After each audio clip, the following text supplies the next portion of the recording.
Terima kasih Anda masih bersama kami di Sindo Siang. Pemirsa, berkas perkara penembakan bos rental mobil di res area 45 Tol Tangerang Merak yang melibatkan 3 anggota TNI Angkatan Laut mulai naik ke tahap persidangan. Auditorat Militer Jakarta menyerahkan berkas perkara ke Pengadilan Militer 208 pada Jumat pagi untuk segera disidangkan.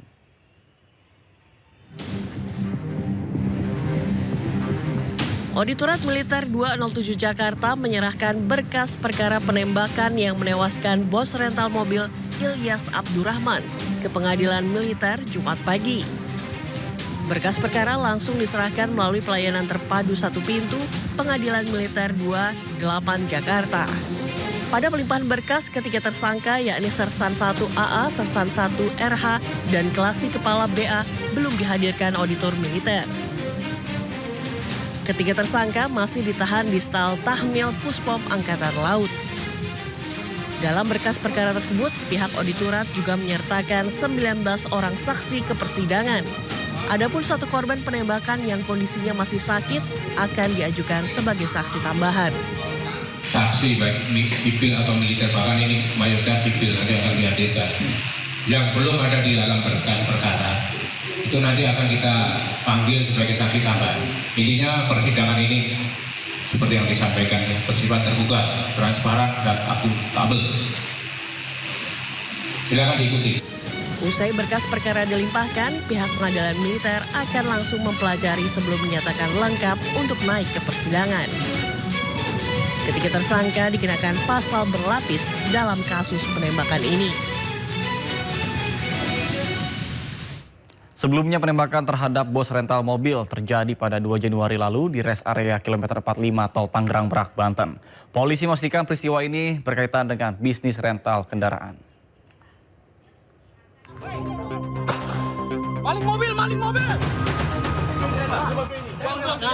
2 Januari 2025, seorang pengusaha rental mobil ditembak mati saat mencoba mengambil kendaraan miliknya yang dibawa kabur tersangka di res area kilometer 45 Tangerang Merak.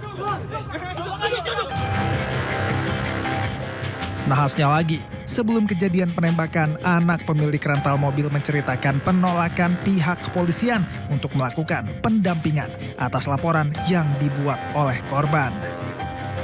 Polisi mengaku penolakan pendampingan karena korban tidak dapat menunjukkan dokumen kepemilikan mobil.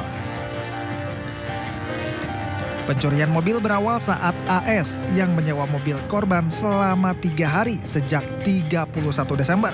Namun saat 1 Januari 2025, GPS yang dipasang di mobil sengaja dirusak pelaku.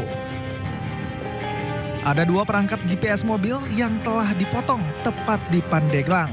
Namun, 1 GPS aktif belum diputus pelaku. Korban lakukan penelusuran hingga berpapasan dengan mobil miliknya. Dan situasi pun berubah tegang saat pelaku mengaku sebagai TNI Angkatan Laut mengancam sambil mengeluarkan senjata api. Merasa terancam, anak korban meminta pendampingan dari Polsek Cinangka Anyer, namun ditolak kepolisian dengan alasan saat pelaporan korban tidak membawa surat-surat penting kepemilikan mobil yang sah. Nah, inisiatiflah kita minta tolong ke polsek terdekat. Pada saat itu polsek yang terdekat Polsek Cinangka. Nah, kita mampirlah ke Polsek Cinangka itu. Kita menceritakan kejadian ini dan kita bilang kita pemilik mobil, rental mobil, bukan leasing mobil. Tapi si polsek ini salah menduga. Katanya saya dari leasing, padahal saya udah bilang dari awal.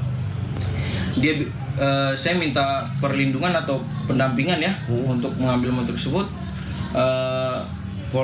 Polisi yang bertugas pada saat itu ternyata tidak bersedia untuk mendampingi. Ada rasa kecewa di situ ya. Ternyata dari polseknya pun nggak bisa, jadi dia minta izin dulu ke Kapolsek. Dia telepon dulu petugas yang jaga malam pada saat itu. Setelah telepon ke Kapolsek, ternyata tetap nggak bisa juga, katanya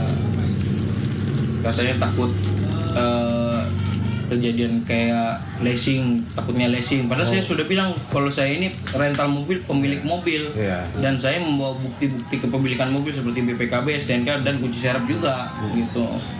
Sekira jam 3.00 WIB, kedatangan satu unit mobil minibus yang berisikan kurang lebih 6-7 orang pria dewasa, yang saat itu ketika dikonfirmasi yang bersangkutan menyatakan bahwa itu dari leasing, sementara kawannya lagi menyatakan bahwa itu dari rental. Bermaksud untuk meminta pendampingan untuk melakukan penarikan satu unit kendaraan mobil di Cinangka. Menurut keterangan dari yang bersangkutan bahwa pada saat itu mobil itu sempat diikutin dari Paneglang muter sampai ke arah Cilegon, sehingga melintaslah di wilayah kita. Namun pada saat yang bersangkutan meminta untuk pendampingan dari personel kita, ya tentunya personel kita yang paling utama adalah menanyakan legalitas ataupun identitas daripada kendaraan yang akan ditarik itu. Kemudian dalam masalahnya masalah apa? Saya kira itu wajar karena untuk mengetahui kira-kira apa nih permasalahannya, gitu loh. Nah, kemudian ketika itu ditanyakan, rupanya yang bersangkutan memburu waktu atau tergesa-gesa. Pengejaran kembali terjadi hingga ke area tol Tangerang Merak kilometer 45. Pelaku menembak korban Ilyas Abdurrahman di dalam minimarket. Korban tewas terkena tembakan di bagian dada dan tangan kiri. Tim Liputan iNews melaporkan.